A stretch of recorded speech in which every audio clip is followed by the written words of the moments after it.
Welcome to See You on the Other Side, where the world of the mysterious collides with the world of entertainment. A discussion of art, music, movies, spirituality, the weird, and self-discovery. And now, your hosts, musicians and entertainers who have their own weakness for the weird, Mike and Wendy from the band Sunspot.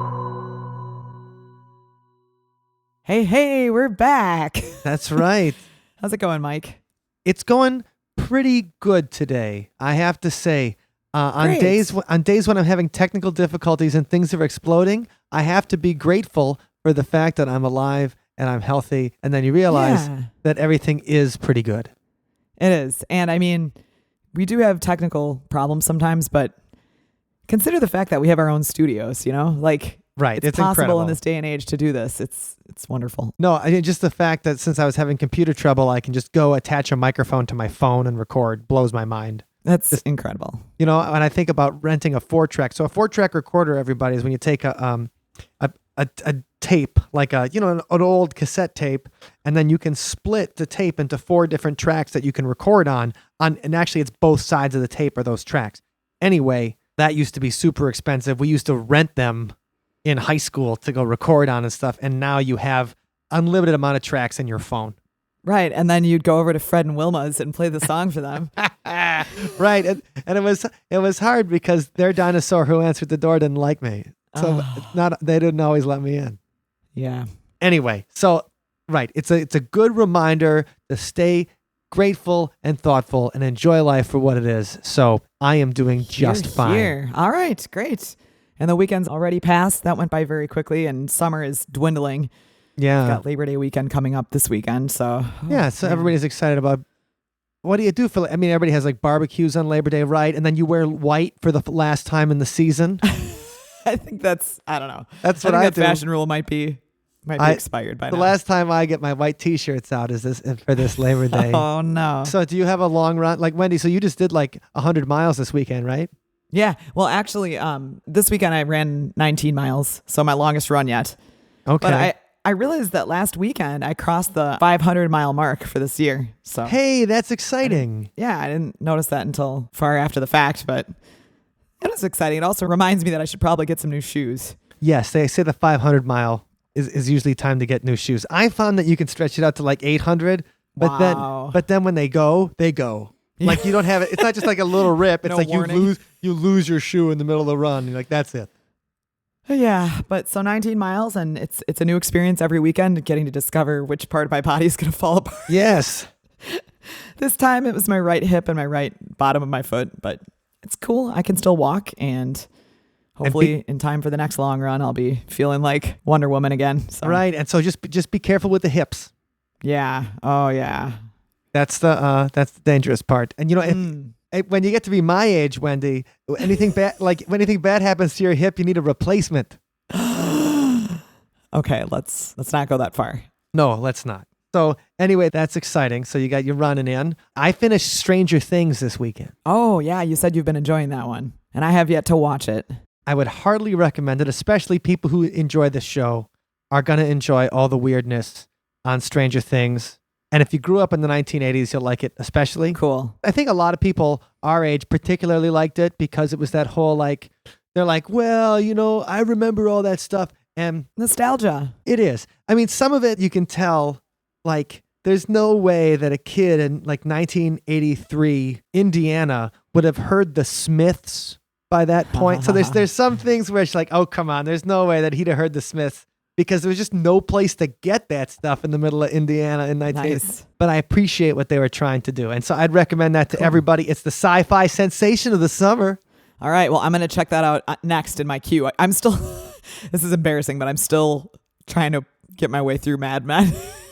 That's okay. Mad Men I'm on the last season now, so.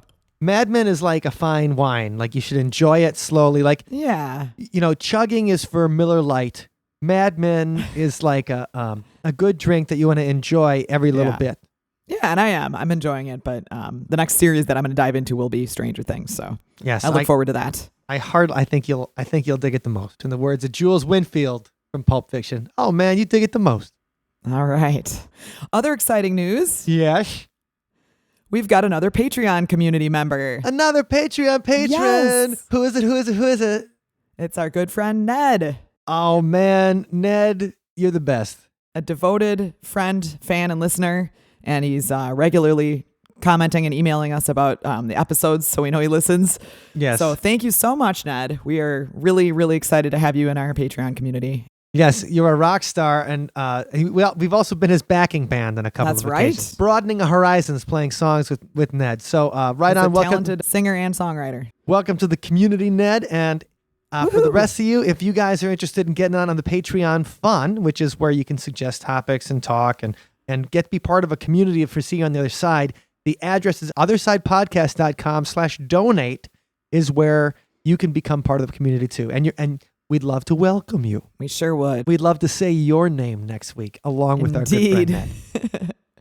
That's right. Speaking of friends of the show, Yes. paranormal friend that we met in Alton, Illinois at the Haunted America Conference That's right. in June. We're welcoming him on this week, and he's got an interesting perspective because a lot of people have talked somewhat about the stone tape theory.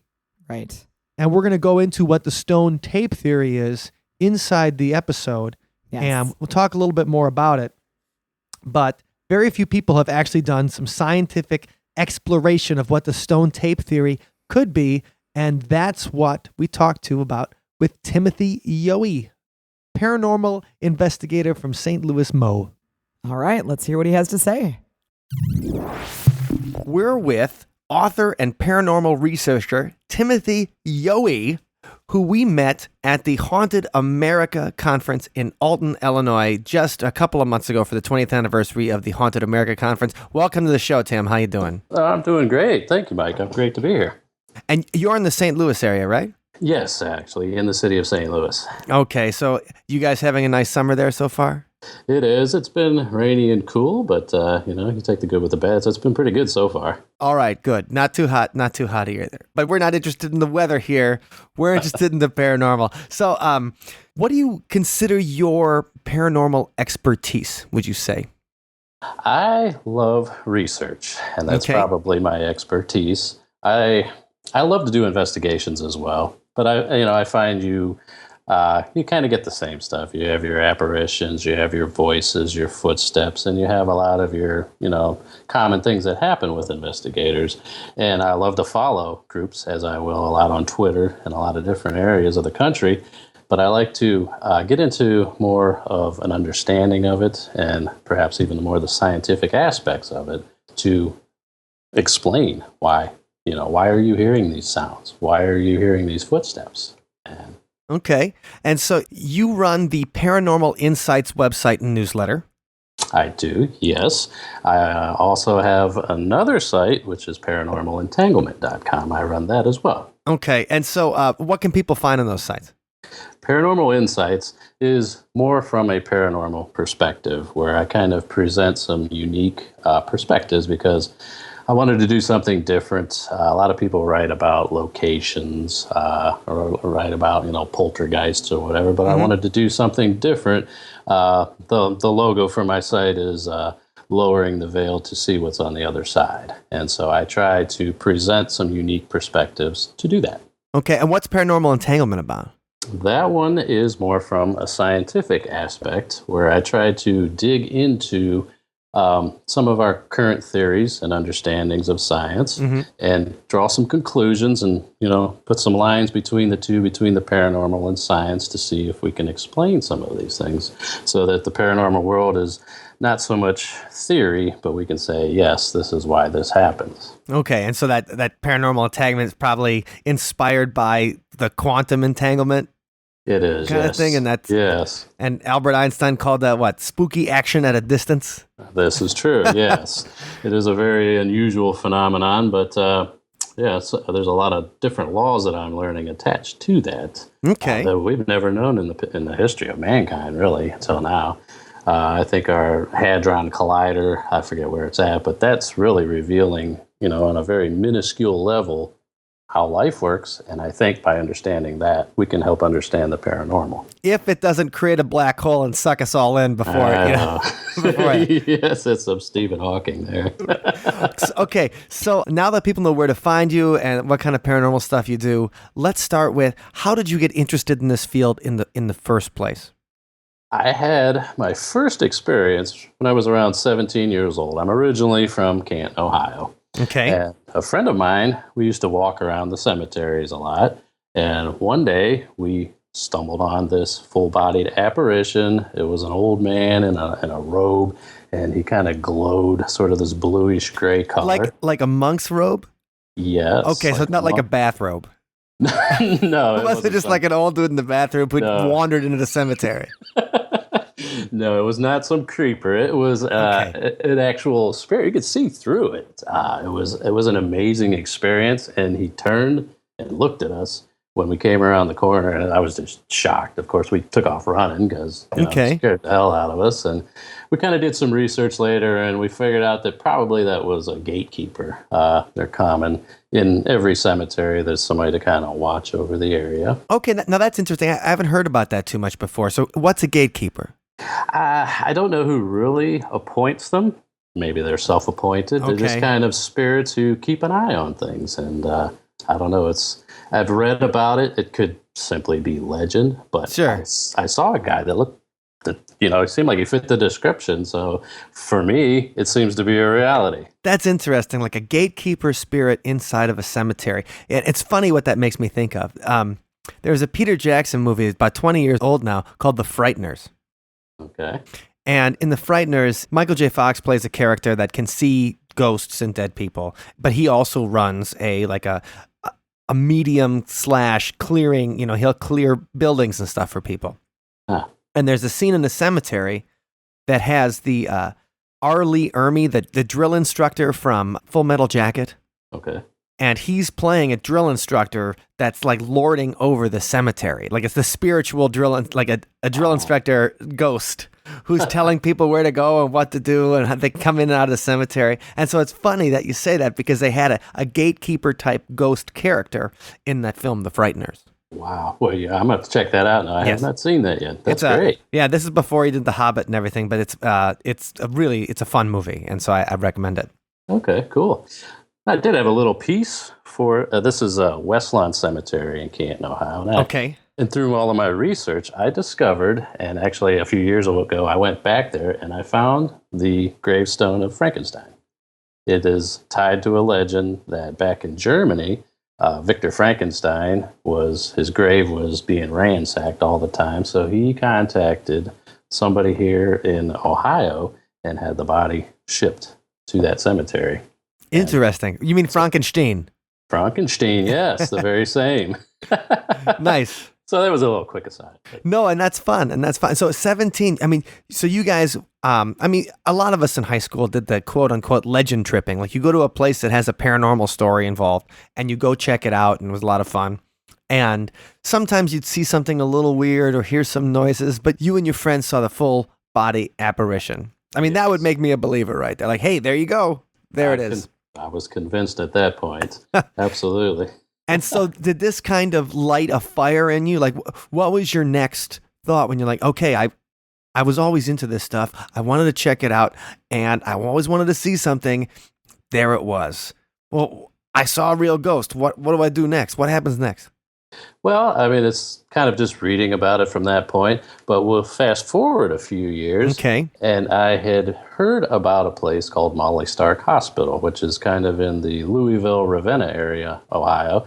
It's an old tuberculosis sanatorium. It was turned into a mental hospital, and they closed it in 1995. But I finally got an opportunity to go out there with my nephew, and we did some investigation there. We got some voices that we heard through the ventilation shafts. We seen figures possibly looking out the windows. I did catch some orbs in the open air verandas up at the top as well. And one time I actually went into the basement and was looking around. I shot some photos. And when I got to kind of where the stairwell came down, all the hairs on my body stood up. and I knew something was coming down. It's pitch black; you can't see it, but I tore out of there, and Sure. that hospital has actually been an inspiration for, has led up to what I do today, because that story I ended up guest posting on a horror fiction writer's site. Okay. And that led to the Paranormal Insights blog that I have today. I see. So what year did you investigate the hospital? It was probably around, I think I did around 2000, the turn of 2000. So it's after it closed? Yes, after it was closed. So if a hospital's closed, how did you and your nephew get in? Well, they didn't board it up very well. Okay. We'll just put it that way. No, we kind of snuck in there. They didn't have Sure. any no trespassing signs at that time. So I climbed in there and I took a look around. So yes, that's how I got in. And what kind of voices did you hear in the ventilation shafts? Did the voices have anything specific that they said? Was it coughing? No, it was. You would think it would be with Right. tuberculosis, but it was kind of was just male voices. We couldn't really figure out what they were saying. It happened only twice, but it was enough that we were able to hear it. And it only happened the one time we did the investigation. Okay. So how did the horror fiction writers blog? Did you do a dramatization of the story, or did you just do a straight up like, this is my story and this is what happened to me and put it on there? Well, how it happened is the writer, I could probably tell who it is. It's Brian Moreland, brianmoreland.com. Okay. I commented on his post on the Trans-Allegheny Asylum. Okay. Oh, and we saw there was something on the Trans-Allegheny Asylum at the Haunted America this year. Exactly. And I believe that Sherry Brake does tours there, if I remember correctly. Okay. So, yes. And so I commented on his blog, and then he asked me to write about something along the lines of the asylum. And so I just kind of told my story of what had happened at the Molly Stark. I attached some photos with it, and just kind of gave my thoughts on what I thought about my experiences there. Now, when you said your hair stood up on end when you were in there, did you get a sense of something in the room with you? Because sometimes when we encounter something unknown, we'll just get up and run because it's unknown. And Right. other times we get up and run because we feel something malevolent. I would say it felt threatening. I felt like there were more than one of them there. And it initiated that fight or flight feeling. Or Okay. fight or fight. Fight or that's flight, how- yeah. Yeah. And I didn't want to stick around. So yeah, I was gone. I think it's in all my studies of it, I don't think anything really malevolent is in there, but Sure. it's awful curious and it's kind of spooky. Sure. And also, you never know if somebody's angry, they're dead. As I might be as well. You're right. Right. So how old was your nephew at the time? Was he's Young. He was, I want to say he was probably about 12, maybe 13, if that old. Okay, well, the perfect age to go investigating, though. Yeah, him and it. When I brought it up to him, he's like, "Oh, me and my friends, we go out there all the time." I'm like, "Oh, great, let's go, let's check it out." And so ever since then, he is constantly going up there. I sent him a copy of my book, of course, because Right. I try to encourage him, as much as possible. So Sure. So, okay, you have this experiences when you're 17, an experience when you're 2000, and then when did you start the Paranormal Insights newsletter after that? I started the blog. I launched that on December 31st, 2013. Okay. I think I started putting together a newsletter maybe about a year and a half after that. It was real, I used Microsoft Word. I didn't know what I was doing, but I know I wanted to put something out there. And then one day I discovered MailChimp, and I'm like, this is it. Okay, so you go. But I mean, the idea is that, like, how do you go from being interested into being like, okay, because when you set yourself up as, and I understand, as somebody who's into this, and it's one thing because a lot of people will be like, oh yeah, well, I went out to that haunted house, or we used to take girls to make out in the scary backwoods or something like that. And it's another thing to say like, okay, I go there with like a tape recorder, or not a tape recorder anymore, but like a digital voice recorder. I go there with a camera, and now I'm going to tell people about it. And that always to me seems like a brave step, because it's like coming out. It's like saying like, yeah, I'm in, All right. I think the newsletter was spawned because I wanted to kind of take the blog to a more personal level. I'm always trying to connect with people. I want their stories. I want their feedback. And the blog is okay because some people will comment and other people will do so on social media. But I wanted to, hear their stories as well. And then in that way, it gives me content on top of it. Well, it sounds like you had a supportive family when it came to your interests here. They are. Okay. I have a very supportive wife, and my family. They kind of sideline watch, but But as long as they're not ridiculing you, that's the important part, and they're behind you. So no, they do support me. They do. Yeah. That's great. So those are your first two paranormal experiences. Now, by the time you get to the blog from this experience at the hospital, now that's 13 years. In the meantime, were you out there doing investigations? Did you have any more experiences in there? I had one in 2008, which when I was in Alton, Illinois, my wife and we decided to get together a group of us to go on one of Antoinette's haunted ghost tours. She's she's a retired psychic. She doesn't do them anymore. Her daughter has taken over. And that night ended up being a huge turning point for me in my paranormal investigation and writing career because it gave me a lot of material. I think we visited the McPike Mansion.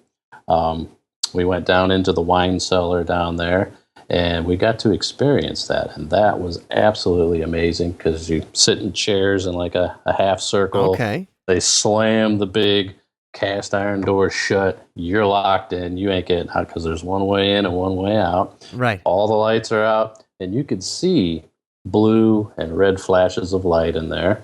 And you can also see, it's almost like a gray, dark mist in front of your eyes. It kind of swirls around, and they say that those are the spirits in there. And there are a lot of children's spirits in that cellar. Okay. My wife had an experience. We were sitting there holding hands, and something ran up on her and kicked her in the foot. So she felt it. She felt her shoe get kicked. And then after that, her pant leg got pulled. And she's, looking around, nudging at me, thinking that somebody's playing a joke on her, and nobody's touching her. And suddenly then I feel my pant leg get pulled a little bit too. When they turn the lights back on, her pant leg is sticking straight out from when it was tugged by the little girl, which we think it was a child because it had to be somebody short. So that is one amazing experience there in Alton. We also visited the Milton Schoolhouse, where a student was murdered in the basement. Oh, yeah. We performed in the Milton Schoolhouse, and that Mavis is the coffee shop in there now. Oh, and so yeah, we did a little show there last year. It was fun. Oh, that's great. Wow, cool. I think our experiences there, they were pretty minimal. We sat in the big, I think it was the auditorium, and you could watch the motion detector light kept going on and off. Okay. Yeah, nobody was in the room, and you could see shadow figures and stuff moving around. That was a really cool experience. The Alton National Cemetery is also on that tour. That is where we got to experience, they have trolls that walk at the end of the tour, and they kind of just make sure everybody is kept together. And they also inform you on some of your experiences, and we kept hearing footsteps in the gravel behind us. And she says, oh, that's just the soldiers. They follow behind you because they're curious as to what you're doing here. And she also went and pointed out that if we could look along the trees, you'll see them running from tree to tree because they believe the war is still going on and that, we might be the enemy. Oh, man. So, I mean, that was in one tour. You saw all those different things and felt that stuff. Yes, and I haven't told you the greatest one, which we kind of talked briefly about before going on the air. Okay.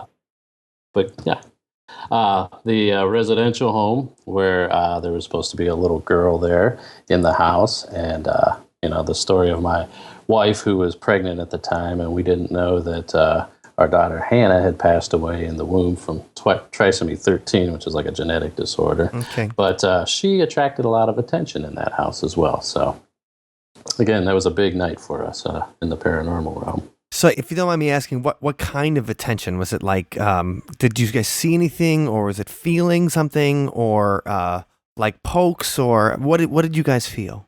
Well, she kept the divining rods in her hands, and wherever she went, they were constantly just going crazy, as though whatever it was interacting with her. She's a bit sensitive herself to the paranormal, so she said she could kind of feel something constantly around her. And after we'd been in the bedroom, we went downstairs, and they were doing a pendulum session at the kitchen table. Okay. And they said that usually she'll, kind of flick the pendulum if you ask her a question. Generally, it's a little tough, but when my wife went down there, the thing was just swinging all Back over and the forth. place. Right. And the people were there, they're like, this doesn't normally happen. This is rather unusual. And so you put out a pamphlet on this, which was a blog post on your site, correct? It is a piece of it, yes. Yes. We'll be linking to that blog post from here, and this is the show notes will be at othersidepodcast.com/107 is where you can find all of this. So the pendulum swinging and the dowsing rods going crazy, and you're feeling that, and then you feel that maybe the spirit knew that something was awry. Yes. At the time, of course, we had no idea Sure. what that was until I think it was maybe a week later where we went to, she had her doctor's appointment. We went in there, they couldn't find a heartbeat, and we figured out that she had miscarried. So we think that spirits were able to, or at least this one was able to, try to kind of tell us something, because they knew that we didn't know. And so it kind of opens up, I think, kind of a dialogue of, how much spirits do know. And, Sure. Because I think I've learned, especially with psychic mediums, that they communicate with the other side, that when they come into a room and they're getting ready to do a session, it draws a lot of attention, and the information that he or she gathers is amazing because it can be about future events that have yet to happen, but they know about it. And so I'm confused. How is this possible? And so that, of course, opens up more research, Right. more writing. Yeah. Well, and you were mentioning before that your post on this particular topic was really popular on your website, or it was one of your most clicked on posts. Yes. In your research, have you discovered more of, people having prenatal paranormal experiences? You do see, actually, there's quite a bit of it out there. I know I've hit at least 4 or 5 different websites where mothers will write in and say, when I was pregnant, my alarm clock would go off, the TV would turn on and off, lights would flicker, just unusual activity would happen that didn't happen before and actually didn't happen after the birth either. So there's something about the child being, I think, so close to that transition point between life and, the spirit world. Right. There's something going on there, and I kind of want to dig into and try to understand what that is. Well, I think that's an interesting, because when, you talk about between here and the spirit world, and you talk about your blog, when you say lowering the veil, and that's the whole idea, the veil between here and what's not here. Or, Right. in Stranger Things, they would probably call it the upside down or whatever. But that's an interesting thing. And you said that might be something that you'll write a book about eventually. I do plan on doing it. I would like to actually as well link a charity to it in honor of Hannah. Sure. To see, what I could help, because I think I don't know exactly what it is that readers would get from a book from that. So that's probably the first thing that I want to reach out and do is, if I wrote a book about the paranormal and pregnancy, what would you like to see in it? And Sure. So that's where I'm going to start with my research, along with finding cultures all over the world and how they treat it. There was I think they're Maui Indians, maybe Australia. They have certain traditions that they do, and it involves pregnancy in the spirit realm. So I think studying other cultures and how they perceive it and do things is going to be helpful in writing this book. Okay. Well, that out of tragedy comes an interesting topic and something. Yes. But we can talk about the book you have written, and this Sure. and this is something I'm completely interested in, because before I saw your pamphlet on it, I had no idea about what it was or anything like that. And that is that there are paranormal properties of limestone. Yes. In all my time of being in the paranormal field, you hear the stone tape theory passed around. And And if you guys don't know what the stone tape theory is, the stone tape theory, and all Tim, feel free to correct me if I get any facts incorrect here.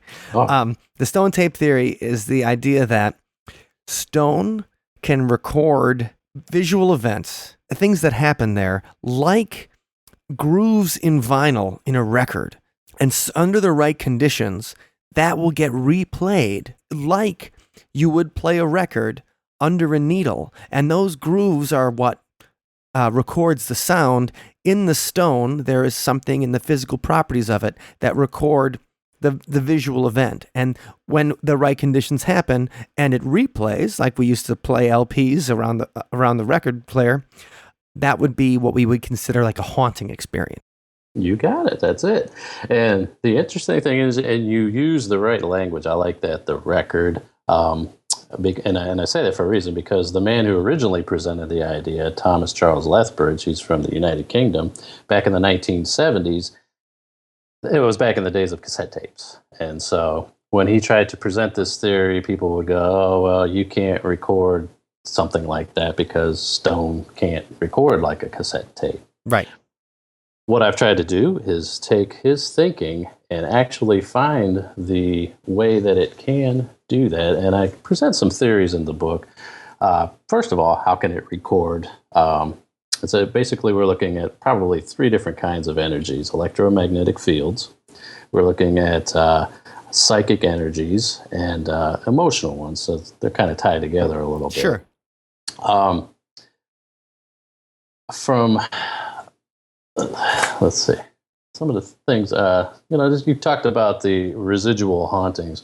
When there's a murder or a suicide or a tragic death that happens on a site, that creates a lot of energy, and it does get imprinted on the environment. And one of the things I tried to show in my book is that it can embed itself into limestone. Now, for people who are geology amateurs, let's say you know what rocks are, you know what stones are. What specifically is limestone? For a little help there. Sure, that's great. Limestone is a sedimentary rock. It covers most of the earth. It's one of the most abundant rocks on the planet, within the first, I think, maybe mile of the earth. It is created primarily from dead sea life, algae, coral that die and they sink to the bottom of the ocean. And over time, that layer becomes compressed, and it is also known as calcium carbonate. So interesting. So limestone is organic in origin. Yes. Oh, okay. That's interesting. And that is where, just as a quick start on some of my theories as to, because it is organic in origin, is it possible that some of the life energy still resides in the shells or the algae as it settles and becomes compressed? And I create a term called paranormal plankton that says if that is true, then all of those micro units of energy can be harvested by ghosts like baleen whales harvest plankton. Ah, that's an interesting idea. So because it was once alive, yes, it still might have some residual, living energy associated with it, and that's what spirits can access. Kind of like they could access a pendulum or access when they turn on and off lights or something like that. They see that living, that living energy is like, okay, we can't just show up and do a little dance for everybody, but maybe we can use this as a conduit. Yes, that is one of my assertions that I put forth in the book. Absolutely. And so limestone, is it in a lot of structures, or, could people find limestone in their house, or where would you find it normally? You can. A lot of houses are built with it, but more so buildings are made of it. As an example, we'll go back to Alton, Illinois. Okay. That sets over top of limestone, actually quite a few miles of it. And the town itself was built with a lot of limestone from the old Civil War prison that was there back in, I think it was the 1800s. Okay. The conditions in that prison were horrible, and these people died, in massive amounts of numbers. And so, Anytime you say the word Civil War prison, I mean, it doesn't end with like, oh, and it was great. right. Yeah, you weren't being released out into public and like, okay, life goes on. No. Right. But, it's probably more so, again, with buildings that you will find limestone. And it sits underneath the earth as well. It could be underneath your house. The foundation of your house could be made with it as well. So that's some places where you could find it. What would you estimate the percentage of buildings in our, in our society or in just a regular U.S. town? What percentage would you think have limestone somewhere in the building? I would think probably 80% of them do. I mean, ever since I wrote this book, I do kind of look around now. I'm like, where do I find limestone and how predominant is it? And I see it in a lot of homes that I hadn't really thought of before. If you go into any city, you will not only see limestone, but you'll see kind of its cousin, granite. Okay. Granite as well has an ability to absorb and release energies, maybe even more so because it has a very a definitive crystal structure to it. What led you to limestone in particular? I think because when I've ever talked with paranormal investigators, that's what they say, limestone. And limestone also is, you find it in caves, the stalactites that come down from the ceilings. Mm-hmm. And so that's limestone as well. And it's interesting on how water plays into this, and it can just carry it to any location it wants to because water does what it wants to do. When you first heard the stone tape theory, were then you thinking, okay, like which stone would be most conducive to that? Sure. Yes, that's what I thought of. At first, if you speak with kind of geologists, they might say, well, no, that's not necessarily true because limestone in its pure nature is a diamagnetic, has those properties, which means it has zero magnetism to it. Okay. And so it's more about studying the fact that it is a sedimentary rock, and it is the things that are in the sediments that make all of the difference. One of my latest discoveries are magnetotectic bacteria that are in all the oceans of the world. They've been around since the oceans were anaerobic, or that would be without oxygen. Okay. They have an iron spine in them. And so one of my things is that those kinds of creatures, again, a living creature lives within limestone as well, as it too will die and become a part of the sediment. And I think I probably got into it as well because of the predominance of limestone. It's really, really popular. Okay. And so, in your book, you talk about different structures that maybe have more ghost stories than others because it has more limestone than others? Yes, I get that from just reading other paranormal investigations, people that come on and, they find this to be true. I talked with even some people at the conference there in Alton that, I haven't found anybody yet that has said no, that this isn't the case, and that they too see that this is happening, but they don't understand why. Can you give an example of a structure that you think was definitely can be attributed, maybe not attributed to limestone, but you can see that, okay, the more limestone, the more spirits, or the more limestone, the more activity kind of place? Let me think. I mean, I think probably just as a quick example of something I talked about was that wine cellar in McPike Mansion. That is entirely encased in limestone. And the activity that I have personally experienced in there has probably been the greatest I've seen anywhere. It's amazing on how much power that has there. Well, anytime you can see a visual, in addition to seeing, in addition to feeling something, when you see lights and things like that in a pitch dark thing, mm-hmm. I mean, that's always going to be an exceptional kind of experience. It is. It's almost rare, but yeah, it was amazing. And then there's a whole line of people that have witnessed that. So, when you released your book and people were reading it, what do you think was the biggest objection you heard to, limestone or, anything in general where you were like, okay, I see your point? I've been trying to get feedback on this book. And interestingly enough, everything that I've ever heard is, what a great book it is, how enlightening it is.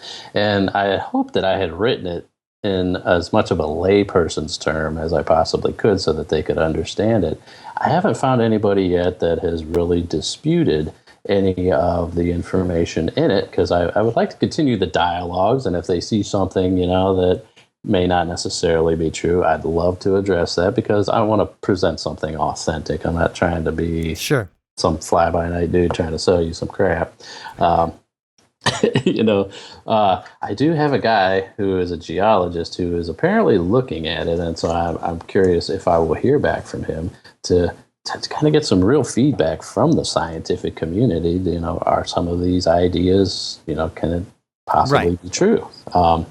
But pretty much anybody that's bought it is just kind of a para enthusiast.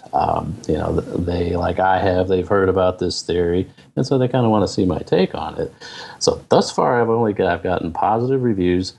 Although there is one lady, now that I think about it, at the conference there, Rosemary Ellen Guiley, bought this book. And she has spent a lot of time over in Cornwall in the UK. Sure. And there's a lot of granite over there. I'm actually doing some research on that as well. So I'm curious, if I don't hear from her by the next conference, I'm going to talk to her next year and see if she has any input on that. Well, I think she's going to think that the gin are coming to the Limestone. She is big on gin. She is big on the gin. And if you guys want to hear a little bit about that, we talk about that in our episode from Haunted America this year in Alton, Illinois. And that's just a few episodes back, like episode 97. I'll link to that in the show notes as well. And that'll be at othersidepodcast.com/107. So, Tim, you wrote the book on the limestone stone tape theory. You're currently working on paranormal and pregnancy. What are some of the other topics you think that you've written about in Paranormal Insights that maybe before you were doing the blog or before you were doing the newsletter, you'd never heard of before? Or what's the most shocking thing you think you might have learned since you started working on this stuff? That is a good question. One of the things, well, actually, I just kind of wrote about it. Poltergeists. Okay. Anytime you hear about them or you go watch the movies about poltergeists, especially the one here in Missouri, The Exorcist. Right.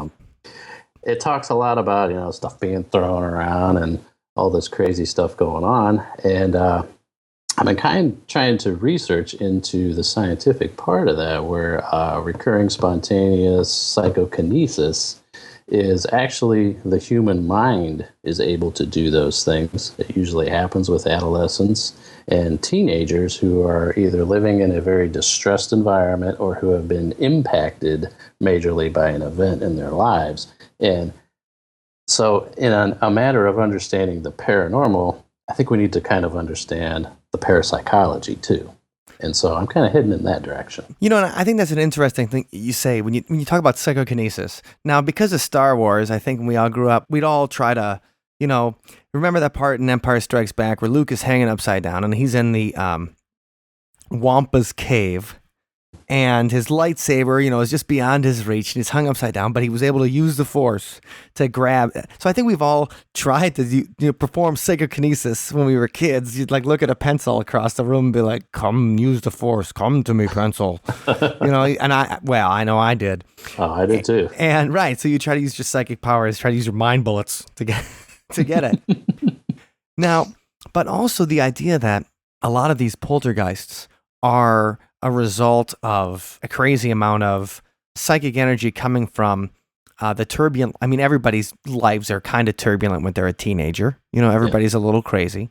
Right. And when you combine that in a situation where a home might not be a very safe place, or it might not be a very good family, or things like that, where the kids not just going through what everybody goes through when they're in adolescence, but also abuse, neglect, all those kind of things, that sets kind of the perfect storm for weird things to start happening. Yes. And you can see that when you talk about the Enfield poltergeist that the Conjuring 2 was based on. And I think they're also making an Enfield poltergeist movie now as well. Sure. And when you talk about these situations of these exorcisms, like the big one, obviously the one based in St. Louis that William Peter Blatty based most of The Exorcist on, a lot of them are teenage kids, and a lot of them are in rough homes. And even that, there was a famous exorcism in Indiana, like in 2014. And I think Zach Baggins from Ghost Adventures bought the house and was going to make a movie about the demon house of Gary, Indiana, that kind of thing. and I mean, of course he's going to buy the house. I think he tore it down by now, if I last saw it. He did, but not before he made a documentary. Oh, okay. Right? They got the production costs out of it. So the house buy was a tax write-off. But but you hear in stories like that, like things moving, people being able to walk up the walls, weird, stuff moving around with nobody touching it, flying across the room, like you said. And what I also heard about the Indiana Demon House is that it was another situation where abuse, neglect, rough home kind of deal that these kids had to deal with. And so you wonder how many times that these situations really are what you were talking about, that spontaneous psychokinesis coming out of this crazy energy that we all have when we're 14 years old or 13 years old, and your body's changing and everything's, we were talking about before, the transitional periods between life and the afterlife, between this world and the other world. Well, there's also the transition between child and adult. And, Yes. And it's a weird, difficult thing for most people. So that's, I kept on, where you were going is where I think I was keeping. No, that's great. And there's got to be some hormone connection in there as well. I don't know what all that is, but Oh, absolutely. the hormones are the aliens in us that control us at points in life. So. Absolutely, I know. Don't I know? And it's a funny thing because hormones will they'll make us do things. Not make us do things, but like they'll put ideas in your head and they'll be like, well, yeah, seems like a perfectly wonderful idea. All right. Yeah, I have 6 kids. And once they all get to that junior, senior level of high school, that kicks in. Where things that I could tell them, you're out of your mind, that's not going to work out for you. But they're like, oh, it'll work. It's fine. And then, they learn the hard way. Right. And so, who's to say that the people that don't have kind of already might have some kind of gift or psychic connection or, have some kind of connection to that energy in some way. Well, now that you're introducing, fluctuations in mood, that's going to be fluctuations maybe in their psychic power too. Yes, absolutely. They're absolutely directly related, for sure. Mm-hmm. But no, and so I just thought that was interesting. That's where you were going. Like, okay, is it really a poltergeist? Is it really a possession? Or is it really just people being able to do things with their mind? Right, because I think a lot of times we tend to go, oh, that's paranormal. And, I think we need to dig a little bit deeper into it. And I think for the most part, there's a lot of parapsychologists, and this is getting looked at pretty well. You'd hope, yeah. You'd hope so. And we've talked to the people really holding the parapsychology torch in the United States are Dr. Nancy Zingroni and her husband.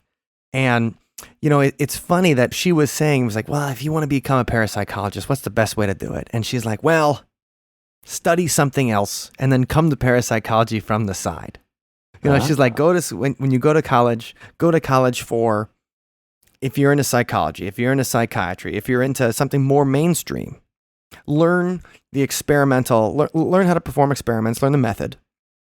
And then, once you establish yourself in that field, it's much easier to come at parapsychology from the side because when you're looking for grant money for parapsychology now, we all think it's going to be, well, Bill Murray in Ghostbusters was studying it. Like, doesn't everybody studying? It doesn't seem to get the grant money that we all hoped it would. Oh, absolutely not. It don't. There's other more important things, right? Right. Well, to people with money, I guess. Right. So on Paranormal Insights, so you learned, or learning that it might be psychokinesis instead of possession or hauntings kind of deal. And what are some upcoming things on Paranormal Insights? As somebody who would subscribe to your newsletter, what's a story you got coming up to whet their appetite? Well, I could share kind of what I am getting ready to launch on this Friday. I have a post. Okay. And it was inspired from Greg and Dana Newkirk. They were at the conference with the Paranormal Museum of the Occult. Yes. I saw you with the mirror there and the face you made. That's right. And so Greg and Dana Newkirk also, their site is Planet Weird. and they had a contest, a tinfoil hat contest, where everybody's sending them pictures of tinfoil hats. And so our band, we played at Wisconsin State Fair last week. We sent a picture from the stage with our tinfoil hats on that, and I'll put that in the show notes as well. That's great. Yeah, I saw that. And they're based out of Cincinnati. Yes, in Ohio. Yes, absolutely. But they had, I think it was the crone, which is what they were calling an idol, I suppose. It looks like an African doll. Yeah, like some kind of, think about the little pieces of wood, weird stuff from the Blair Witch Project. Right, exactly. And that's what I think of the crone. Mm-hmm. And it has some unusual things that it does. I watched the video because they said that it will move on its own. And so I thought, well, okay, that's interesting. And then I researched into, I think Nick Groff and Craig Newkirk got together on the Idol of Nightmares, where it is a similar type of a statue that if you touch it, you will have horrible nightmares. Sometimes I think one individual got into a car accident as a result of it. But it's interesting that this idol can get into your dreams, where the guy who had the car accident in his dream, the idol's sitting right next to him in the seat. Sure. So that's interesting on how something like a haunted object could get into your mind, more or less. I mean, how does it do that? And so I have some ideas on how that happens. One of the things we talked about we did a podcast on exorcism and possession and an exorcism that happened in Wisconsin in the 1860s. And one thing I thought was interesting from that, when you talk about haunted objects, is that they said that the demon inside the guy said that he was possessed, and it all started with a German witch that put a hex on their family through a duck egg with a hole in it. And because the daughter in the family found the duck egg with the hole and played with it or whatever, or brought it back to her parents, that's what set the whole thing off. So it's funny when you know the idea of a haunted object, that something could curse the people that come into contact with it, even if they don't have anything, devilish of their own. All right. And so it kind of, so when I think about something like that, I'm thinking of limestone, energy absorption, haunted object, energy absorption.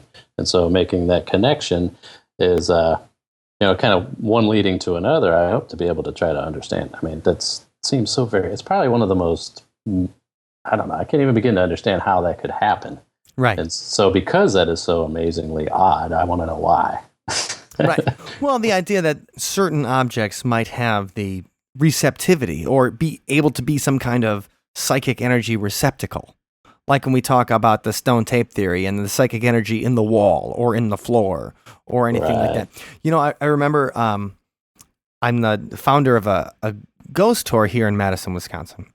And I've had various guides over the years. And one of our guides, about 4 years ago, this particular, he was just like your basic Southern kind of, he was Southern, but he moved to Wisconsin. He's from Florida. And he's your basic kind of almost, I wouldn't say rednecky, but just meat and potatoes, red-blooded Southern American man. Regular guy, real fun. Like he started working on the tour because he wanted to work on his trucks. He had like vintage trucks that he was trying, he's like, well, this is my pastime is doing this. And interesting character with none of that flamboyance that we all kind of associate with a lot of paranormal kind of things, and just a real straight shooter kind of guy. And then one day he just starts telling me, I'm like, oh yeah, well, what got you interested in this besides making a little money and you might be able to tell some stories and it's fun? I'm like, why are you interested? And he goes, well, when I was about 20 years old, I saw a Civil War soldier walk through my room in Florida. He's like, I saw this guy, maybe it wasn't 20, maybe he was a little younger than that, but he said, I saw a soldier in a Civil War uniform just walk through my living room, and I was wide awake. And wow. And I knew it. I knew ghosts were real then. Wow. And that's what it takes too. You got to have that personal experience, and that alters your life. I think Zach Bagans and all these other guys, that's what they talk about. That one thing that just changes everything. And you saw the gatekeeper in the cemetery in Canton, Ohio. Right, exactly. And I think and I've never had that. I've never had my come to Jesus moment when it came to like a spiritual, like a paranormal experience. I've seen some weird things, but nothing like that. But I just think it's interesting where someone will be very direct and and they'll just be like, and if I said like, no, you didn't see a Civil War, so they'd be like, no, I did. I totally saw it. And so it's that kind of thing I always think is interesting when you talk about the stone tape theory, in that, people who aren't normally into this stuff, if they see that recording happen and that recording just plays for them, I mean, that means there is something unexplainable going on. Yes, absolutely. And I think that's fun. That is. You talk about residual hauntings, I suppose. And intelligent ones too can play into this, where it's a back and forth conversation. I think they're kind of hand in hand there. Have you had any back and forth conversations, you think? An intelligent haunting? I don't know that I have had that personally. Well, no, let me correct myself. When we were in the Alton National Cemetery, it was not so much a conversation, but we were tracking something with divining rods. And I was walking behind my wife. She had the rods, and I had a digital camera. And I kept shooting as we walked. And something led us all through the cemetery, and then it stopped on a certain tombstone. And we think that whoever this was trying to show us our relative. I mean, it's hard to say what, but it was an intelligent interaction where if we stopped, it would come back to us and go, okay, you need to go this way. And we actually caught a photo of it. It's one of my coolest paranormal pictures that I have. It is a mist. It's kind of almost angel-shaped of whatever this was. And was that over the stone that it led you to, or that was just in the graveyard? It was on the way to the stone. It was at some point in the graveyard. I think we were near a tree or something, and I just happened to capture it, and I looked at it right away, and I go, wait a minute, there's nothing there. How could this be possible? And there it goes. There it is. Nice. All right. Well, thanks for joining us today, Tim. You've been very fun and so much information, and I love it. And if people want to find you, want to check out your book, want to learn more, maybe want to sign up for the Paranormal Insights newsletter, please tell us where we can do that right now. You can find my book on Amazon.com. You just Google my name, Timothy Yohe, Yohe, and you'll find it. Please join me on the Paranormal Insights blog at ghosttracker423.blogspot.com. When you go there, there'll be either a pop-up box that you can join, or there's something in the sidebar.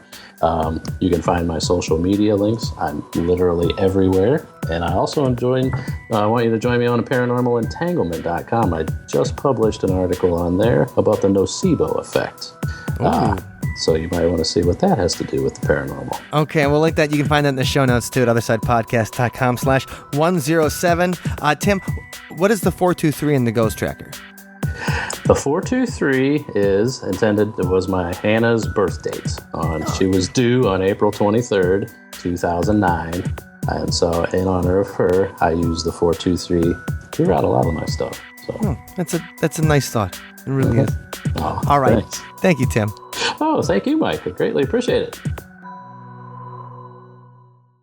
Well, that was a great interview, Mike. And Thanks. Man, I just want to say, is that guy the coolest uncle in the world or what?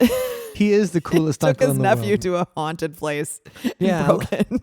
A little breaking and entering with Uncle Tim. But yeah, I mean, I always felt cool around my nieces and nephew because being in a band and stuff, Sure. that makes me the cool rocker aunt.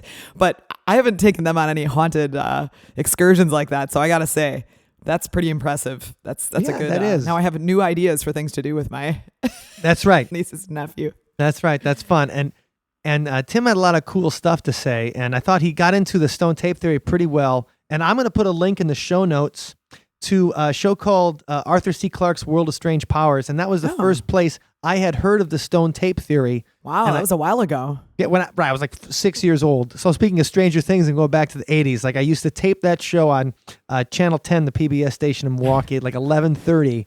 Cool. And you knew it was the last show of the night because Star Hustler was on afterwards. Yep. And and then they even had the national anthem too. I remember Star Hustler and then the national. that's back right. when TV Boy. stations used to go off the air. You stayed up really late. Well, I taped it, so I was able to do it because I was the only person in my family who knew how to operate the VCR. Okay. All right. So we'll put that in the show notes, and that'll be a little fun fact because we heard about the modern retelling of the stone tape theory, and let's go back 30 some years to see how they were talking about it in the early 80s, and they can find it there. All right. And speaking of stone tapes, that's what this week's song's about, isn't it? It sure is. Yeah, just the concept of something taking place around stone and then it being sort of recorded in that stone. It was inspiring. So you could say that it's captured in limestone. I could. And that's why this week's song is called Captured in Limestone.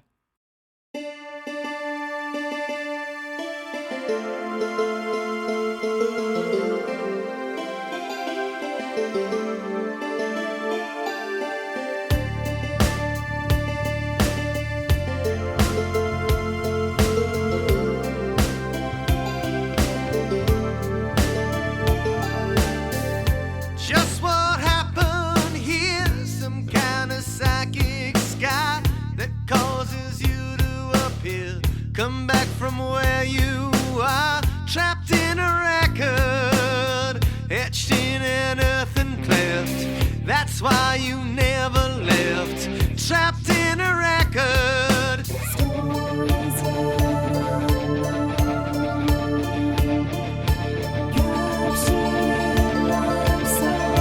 It's in the wall, in the roads, in the rocks that surround me. Someone is here, or was before. I must have stepped into a dream. Swear you left your mark and some residual trace. Whatever you entered has preserved your face. Trapped in a record, etched in an earthen cleft. That's why you never left. Trapped in a record.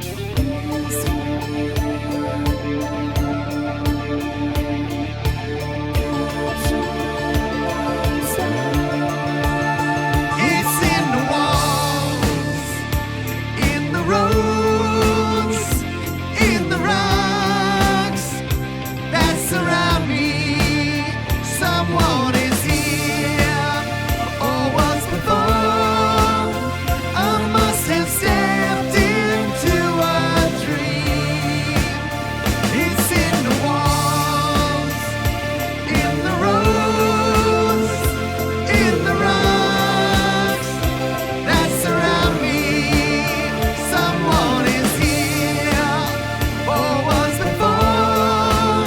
I must have stepped into a dream. It's in the walls, in the roads, in the rocks that surround me. Someone is here, or was before. I must have stepped into a dream. Captured in limestone. Thank you for listening to today's episode. You can find us online at othersidepodcast.com. Until next time, see you on the other side. Come use the force. Come to me, pencil. Wait, but that's not all. What do you mean that's not all? I thought the show was over. Something I'm- important. Okay. We just have to send one more thank you to our newest Patreon, Ned. Absolutely. Thank you so much, Ned, for becoming part of the Patreon See You on the Other Side podcast community and all the support. We couldn't do it without you. Gracias, my brother. Thanks, Ned.